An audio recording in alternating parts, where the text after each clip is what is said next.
ദൈവനാമത്തിന് മഹത്വമുണ്ടാകട്ടെ. നോമ്പ് ധ്യാനത്തിൻ്റെ 2-ാം ദിവസത്തിൽ അല്പസമയത്തെ ധ്യാനത്തിനായി നമ്മൾ തിരഞ്ഞെടുത്തിരിക്കുന്നത് യോഹന്നാൻ എഴുതിയ സുവിശേഷം 3-ാം അധ്യായം 1 മുതൽ 8 വരെയുള്ള വാക്യങ്ങളാണ്. നമുക്കേവർക്കും സുപരിചിതമായൊരു അധ്യായമാണിത്. പരീശന്മാരിൽ പ്രമാണിയായ നിക്കോദിമോസ് എന്ന മനുഷ്യൻ രാത്രിയിൽ യേശുവിനെ കാണേണ്ടതിനായിട്ട് വരുന്ന ഭാഗമാണിത്. 3-ാം അധ്യായം 2-ാം വാക്യത്തിൽ അവൻ രാത്രിയിൽ അവൻ്റെ അടുക്കൽ വന്ന് അവനോട്, റബ്ബി, നീ ദൈവത്തിൻ്റെ അടുക്കൽ നിന്ന് ഉപദേഷ്ടാവായി വന്നിരിക്കുന്നു എന്ന് ഞങ്ങൾ അറിയുന്നു. ദൈവം തന്നോടുകൂടെ ഇല്ലെങ്കിൽ നീ ചെയ്യുന്ന ഈ അടയാളങ്ങളെ ചെയ്യുവാൻ ആർക്കും കഴിയുകയില്ല എന്ന് പറഞ്ഞു. ഇവിടെ നിക്കോദിമോസ് യേശുവിനോട് പറയുന്നത്, നീ ദൈവത്തിൻ്റെ അടുക്കൽ നിന്ന് വന്നതാണെന്നും ദൈവത്തിൻ്റെ സഹായമില്ലെങ്കിൽ, ദൈവത്തിൻ്റെ സാന്നിധ്യം കൂടെ ഇല്ല എങ്കിൽ നീ ചെയ്യുന്ന ഈ അടയാളങ്ങൾ ചെയ്യുവാൻ സാധാരണ ഒരാൾക്കും കഴിയില്ല എന്നും ഞങ്ങൾ തിരിച്ചറിയുന്നു എന്നാണ്.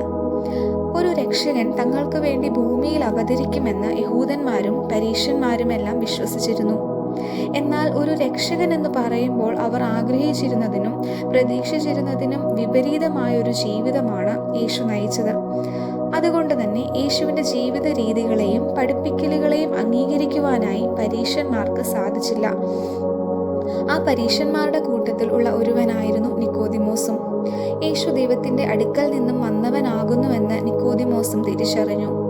എങ്കിലും പരസ്യമായി യേശുവിനെ അംഗീകരിക്കുവാൻ നിക്കോദിമോസിന് സാധിച്ചില്ല.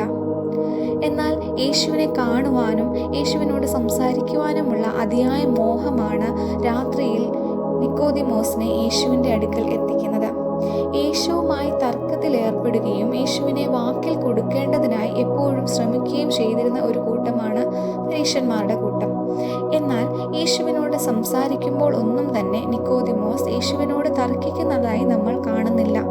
യേശു പറയുന്നതിൽ തൻ്റെ സംശയങ്ങളെല്ലാം യേശുവിനോട് ചോദിക്കുകയും തികച്ചും സൗഹൃദപരമായൊരു സംഭാഷണത്തിൽ ഏർപ്പെടുവാനുമാണ് നിക്കോദിമോസ് ശ്രമിക്കുന്നത്. ഈ നോമ്പിൻ്റെ ദിനങ്ങളിൽ നിക്കോദിമോസ് നമ്മോട് സംസാരിക്കുവാൻ ആഗ്രഹിക്കുന്നത് എന്താണ്?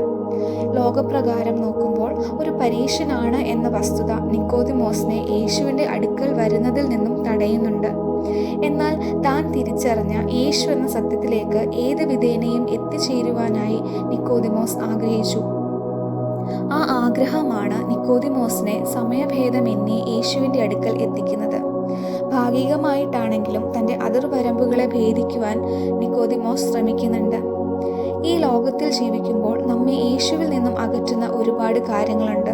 അത് ചിലപ്പോൾ നമ്മുടെ തിരക്കേറിയ ജീവിത രീതികളാകാം, നമ്മുടെ ജോലികളാവാം, നമ്മുടെ ബന്ധങ്ങളാവാം, മാനസികവും ശാരീരികവും ഭൗതികമായ ഒരുപാട് കാരണങ്ങളാകാം നമ്മെ യേശുവിൽ നിന്നും അകറ്റി നിർത്തുന്നത്. എന്നാൽ നമ്മുടെ എല്ലാ പരിമിതികളെയും അതിജീവിച്ചുകൊണ്ട് യേശുവിനെ കുറിച്ച് അറിയുവാനും യേശുവിൻ്റെ അടുക്കലേക്ക് എത്തുവാനുമുള്ള ഒരു വാഞ്ച നമ്മുടെ ഉള്ളിലും ഉണ്ടാവണം. സമയഭേദമെന്നേ ദൈവത്തെ അറിയുവാനുള്ള ഒരു ആഗ്രഹം നമ്മുടെ ഉള്ളിലും നൽകണമേ എന്ന് ഈ നോമ്പിൻ്റെ നാളുകളിൽ നമുക്കും പ്രാർത്ഥിക്കാം. അതിനായി ദൈവം നമ്മെ ശക്തീകരിക്കട്ടെ.